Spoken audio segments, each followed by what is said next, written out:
نحمده ونصلي على رسوله الكريم اما بعد فاعوذ بالله من الشيطان الرجيم بسم الله الرحمن الرحيم رب اشرح لي صدري ويسر لي امري واحلل عقدة من لساني يفقهوا قولي رب زدني علما اللهم فقهنا في الدين ربي يسر ولا تعسر وتمم بالخير آمین یا رب العالمین۔ السلام علیکم ورحمۃ اللہ وبرکاتہ۔ آج ہم اللہ سبحانہ تعالیٰ کے فضل و کرم کے ساتھ سورۃ البقرہ پارہ نمبر 3 کی آیت نمبر 260 اور 261 کی تفسیر اور ترجمہ کریں گے انشاءاللہ تعالیٰ۔ وَإِذْ قَالَ إِبْرَاهِيمُ رَبِّ أَرِنِي كَيْفَ تُحْيِي الْمَوْتَىٰ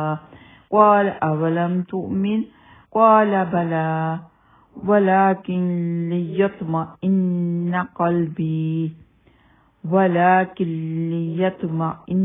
قلبي قال فخذ 4 من الطير فصرهن إليك ثم اجعل على كل جبل منهن جزءا ثم ادعهن يأتينك سعيا وَاعْلَمْ أَنَّ اللَّهَ عَزِيزٌ حَكِيمٌ مَثَلُ الَّذِينَ يُنْفِقُونَ أَمْوَالَهُمْ فِي سَبِيلِ اللَّهِ كَمَثَلِ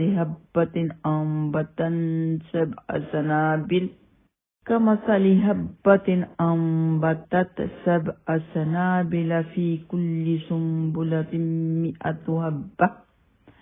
واللہ یضاعف لمن یشاء واللہ واسع علیم۔ اللہ سبحانہ تعالیٰ فرماتے ہیں کہ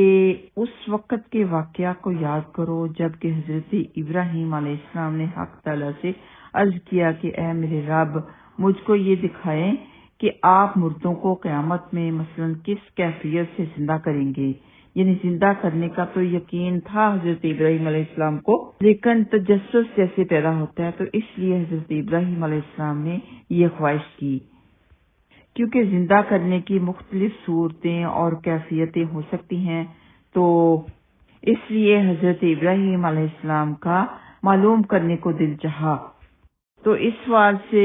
کسی کم سمجھ آدمی کو اس کا شبہ پیدا ہو سکتا تھا کہ معاذ اللہ حضرت ابراہیم علیہ السلام کو مرنے کے بعد زندہ ہونے پر ایمان و یقین نہیں، اس لیے اللہ سبحانہ تعالیٰ نے خود یہ سوال قائم کر کے بات کھول دی۔ فرمایا اولم تؤمن، حالانکہ اللہ سبحانہ تعالیٰ بھی خوب جانتے ہیں کہ حضرت ابراہیم علیہ السلام کا عقیدہ بہت مضبوط یک طرفہ ہے، وہ اللہ سبحانہ تعالیٰ پر بے حد ایمان رکھتے ہیں، لیکن ہم اللہ سبحانہ تعالیٰ نے لوگوں پر ظاہر کرنے کے لیے کہ لوگ اچھی طرح سے سمجھ جائیں کہ حضرت ابراہیم علیہ السلام نے کیا جواب دیا، عرض کرنے لگے بلا بلکہ وَلَٰكِن لِيَطْمَئِنَّ قَلْبِي، اور تاکہ اس واسطے کہ میرے دل کو تسکین ہو، میرے قلب کو سکون ہو، میرے ذہن کو سکون ہو۔ ارشاد ہوا کہ اچھا تو تم 4 پرندے لو، پھر ان کو پال کر اپنے لیے حلالو تاکہ ان کی خوب شناخت ہو جائے، پھر سب کو ذبح کر کے اور ہڈیوں پروں سمیت ان کا قیمہ سا کر کے اس کے کئی حصے کرو، اور کئی پہاڑ اپنی مرضی سے انتخاب کر کے ہر پہاڑ پر ان میں سے ایک حصہ رکھ دو، اور پھر ان سب کو بلاؤ، دیکھو تمہارے پاس زندہ ہو کر دوڑ کر چلے آئیں گے، اور خوب یقین رکھو اس بات کا کہ حق تعالیٰ زبردست قدرت والے ہیں۔ آخر میں فرمایا ان اللہ عزیز حکیم، یعنی اللہ سبحانہ تعالیٰ زبردست ہیں اور حکمت والے ہیں۔ زبردست ہونے میں قدرت کاملہ کا بیان فرما دیا، اور حکمت والا کہہ کر اس کی طرف اشارہ کر دیا۔ حکیم ہیں، حکمت والے ہیں، زبردست ہیں، سب کچھ کر سکتے ہیں۔ ان اللہ عزیز حکیم، کہ اللہ سبحانہ تعالیٰ غالب حکمت والے ہیں۔ تو حدیث مبارکہ ہے کہ سیدنا ابو ہریرہ رضی اللہ تعالیٰ عنہ بیان کرتے ہیں کہ رسول اللہ صلی اللہ علیہ وسلم نے فرمایا اپنی آنکھوں سے معاملہ دیکھنے والا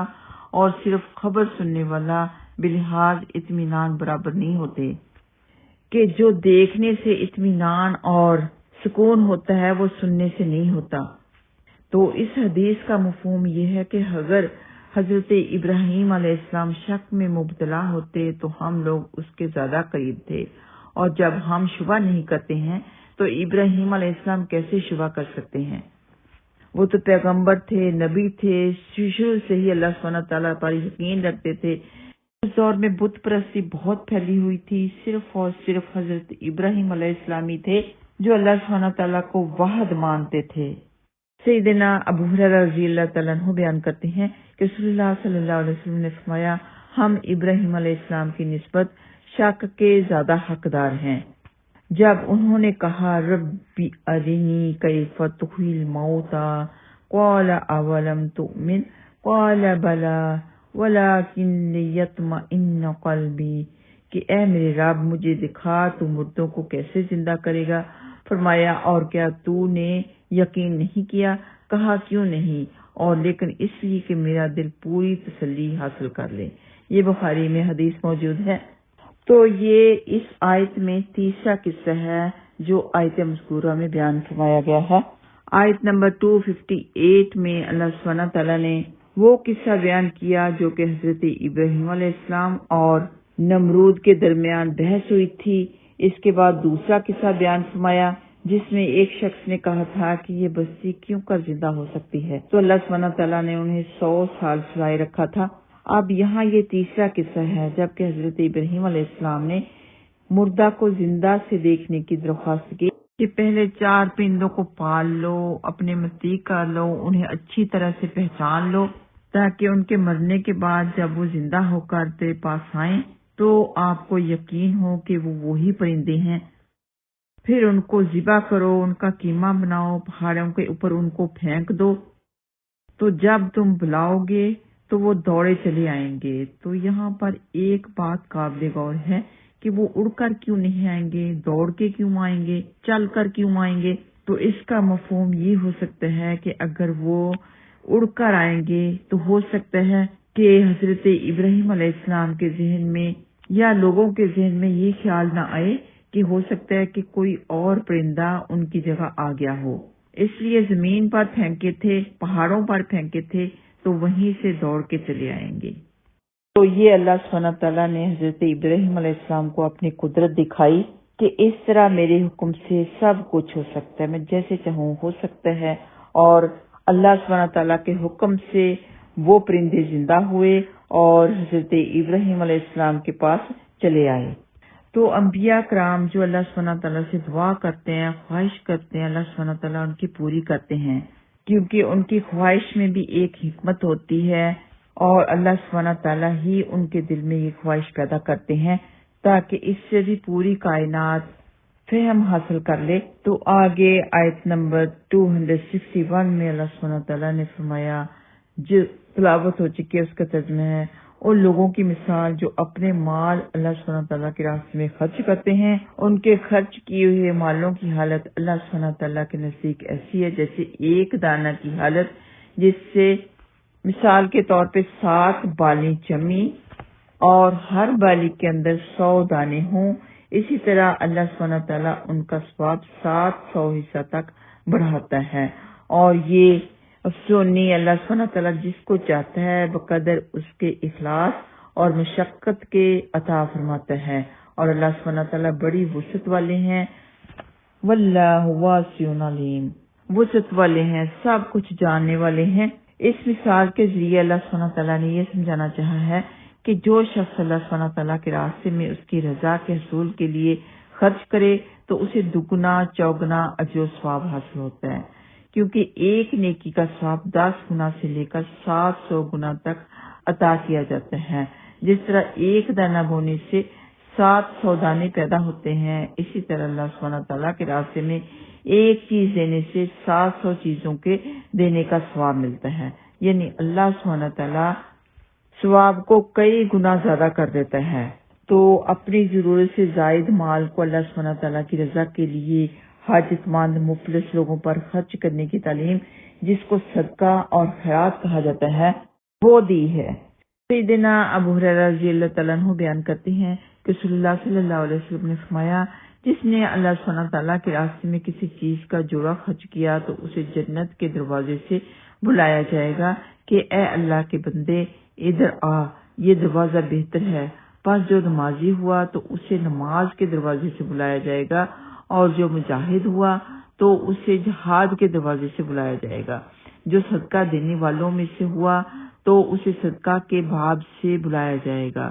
جو روزہ داروں سے ہوا اسے باب الریان سے پکارا جائے گا۔ ابو بکر صدیق رضی اللہ تعالی عنہ نے عرض کی، اے اللہ کے رسول صلی اللہ علیہ وسلم، آپ پر میرے ماں باپ قربان ہوں، اگر کوئی ان دروازوں میں سے کسی ایک دروازے سے بھی بلایا جائے تو بھی کوئی حرج نہیں، لیکن کیا کوئی ایسا آدمی بھی ہوگا جسے جنت کے تمام دروازوں سے بلایا جائے گا؟ فرمایا ہاں، اور مجھے امید ہے کہ اے ابو بکر تو انہی میں سے ہوگا۔ یہ بخاری میں موجود ہے۔ یعنی سب صفات جو یہاں پر بیان کی گئی ہیں وہ صفات حضرت ابو بکر صدیق رضی اللہ تعالیٰ عنہ میں تھی، اس لیے نبی پاک صلی اللہ علیہ وسلم نے فرمایا کہ مجھے امید ہے کہ تو انہی میں سے ہوگا کہ ہر دروازے سے تجھے بلایا جائے گا۔ اعلیٰ فرمایا اللہ سبحانہ تعالیٰ نے فخذ تو تم لو اربع 4 من الطیر پرندے یا پرندوں میں سے، فسرہن پھر مانوس کر لو ان کو، یعنی ہلا لو ان کو، اپنی طرف مانوس کر لو، ان سے دوستی کر لو کہ تمہاری بات مانے، الیکا اپنی طرف، ثم پھر اجعل رکھ دو، علی کل جبل ہر پہاڑ پر، منہن ان سے جزءان ایک ایک ٹکڑا، ثم پھر ادعوہن تم پکارو انہیں، یاتینک وہ آئیں گے تیرے پاس، سعیا دوڑتے ہوئے، وعلم اور جان لو ان اللہ کہ بے شک اللہ سبحانہ تعالیٰ عزیز حکیم غالب ہے، حکمت والا ہے۔ مثل الذین مثال ان لوگوں کی، وہ لوگ جو ينفقون وہ سب خرچ کرتے ہیں، اموالہم اپنے مال، فی سبیل اللہ اللہ کی راہ میں، کمثل مثال ان کی ایسی ہے جیسے حبۃ ایک دانہ ہو، انبتت کہ وہ دانہ اگائے، 7 سنابل بالیاں، فی کل سنبلہ ہر بالی میں، فی کل ہر میں سنبلہ بالی میں، مئۃ حبہ 100 دانے ہوں، واللہ اور اللہ یضاعف بڑھا دیتا ہے، لمن جس کے لیے یشاء وہ چاہتا ہے، واللہ اللہ سبحانہ تعالیٰ واسع علیم وسعت والا ہے، سب کچھ جاننے والا ہے، جو تم خرچ کرتے ہو سب کچھ جانتا ہے۔ وآخر دعوانا ان الحمد للہ رب العالمین۔ السلام علیکم ورحمۃ اللہ وبرکاتہ۔